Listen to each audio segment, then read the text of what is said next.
My name is Catherine Budget-Meakin, and a year ago we got going with our HiCAN Climate Action Network. There were just 4 of us this time last year, and now we have over 60. We think it's really important that communities need to pull together to raise the issue of the danger of runaway climate change as a matter of urgency. We have no funding, external funding at all. It is simply the members putting generous contributions into baskets at events. We hope to raise a little money at a fair in the summer, but we have no external funding at all. We have several groups going. We have a food group, a recycling group, a lobbying group, and an energy group. And all of these draw in more people to get involved and to do things. And we're talking about growing our own food and recycling more, thinking about the impact of our own very heavy ecological footprints. We are very fortunate to have Roland coming to speak to us this evening about biofuels and giving us the background as to why they are not the answer and the panacea that they've been held out to be. And I have every confidence that he's going to persuade us that we should not be going down the biofuel route. Through introduction to myself, I'm a member of Friends of the Earth and also campaigning against climate change, and became interested in this subject through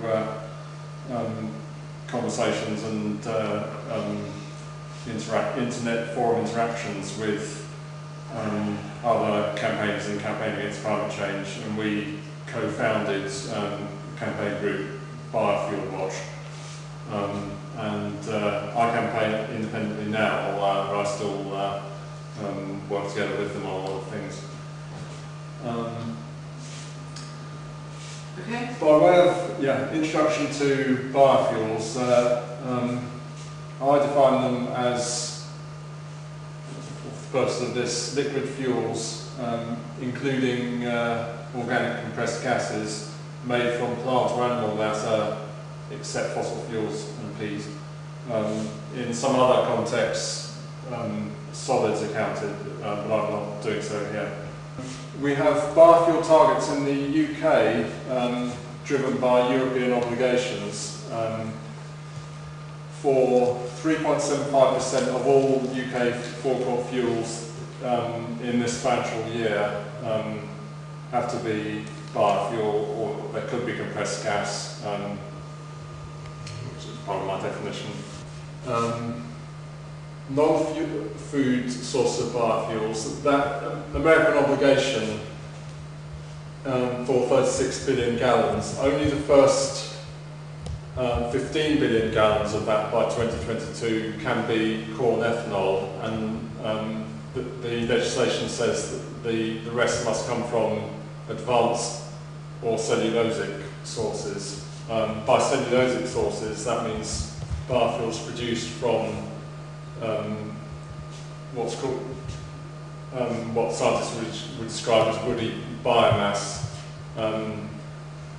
wood, grass, straw, anything that's mainly cellulose.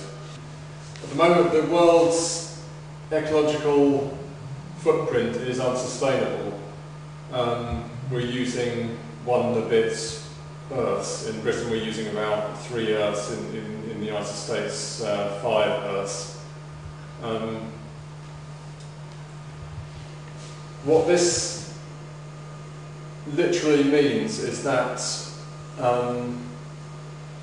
in most countries, according to ecological footprint definitions, they may not be using as much land as they have exhaustively, but when you factor in fossil fuels, the ecological footprint methodology means you have to allow for how much forest you would need to offset the fossil fuel you're using. Furthermore, biofuels are orders of magnitude less land efficient for mitigation than what I would call genuine renewables, wind, solar or geothermal, in the locations where you would use those. And I said the world's ecological footprint is already unsustainable. A further issue is the fact that although if you dissect ecological footprint methodology,